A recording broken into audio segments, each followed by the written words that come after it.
একের পর এক খুনের ঘটনায় আতঙ্কের নগরে পরিণত হয়েছে চট্টগ্রামের রাউজান।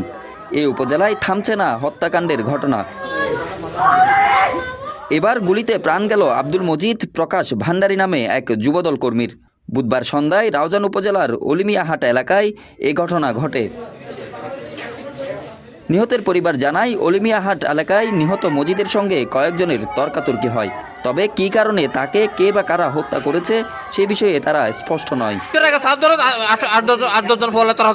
মানে কিছু গালাগালি হল ঠিক ইফতারের ফরাই কাটা নাই নসিনি আর নসিনি তবে উনি মানে বাড়াবাড়ি হলে গালাগালি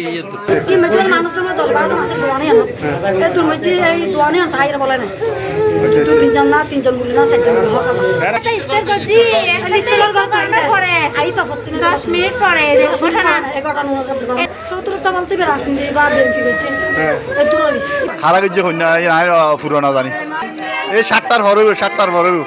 সব মশার বিরুদ্ধে সুরক্ষা দিতে এলো বসুন্ধরা এক্সট্রিম অ্যারোসল, মশার বিরুদ্ধে এক্সট্রিম সুরক্ষা। স্থানীয়রা জানান, ইফতারের পর একটি চায়ের দোকানে বসে গল্প করছিলেন কয়েকজন।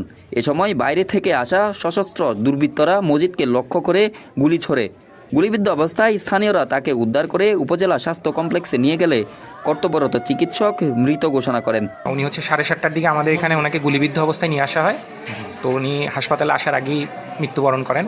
আমরা ধারণা করতেছি গুলিতে ওনার অতিরিক্ত রক্তক্ষরণ থেকে মৃত্যুটা হয়েছে। আমরা পরবর্তীতে এখন পুলিশকে বুঝিয়ে দিলাম, আমাদের ফার্দার যেগুলো দরকার ওনারা করবেন আর কি। পূর্ব গুজরাট পুলিশ ফাঁড়ির ইনচার্জ দীপ্ত দাস রায় ঘটনার সত্যতা নিশ্চিত করেন। ঘটনাটি তদন্ত করে দেখা হচ্ছে বলে জানান তিনি। রাউজান থেকে আমির হামজার পাঠানো তথ্যচিত্রে ডেস্ক রিপোর্ট, কালের কণ্ঠ, চট্টগ্রাম।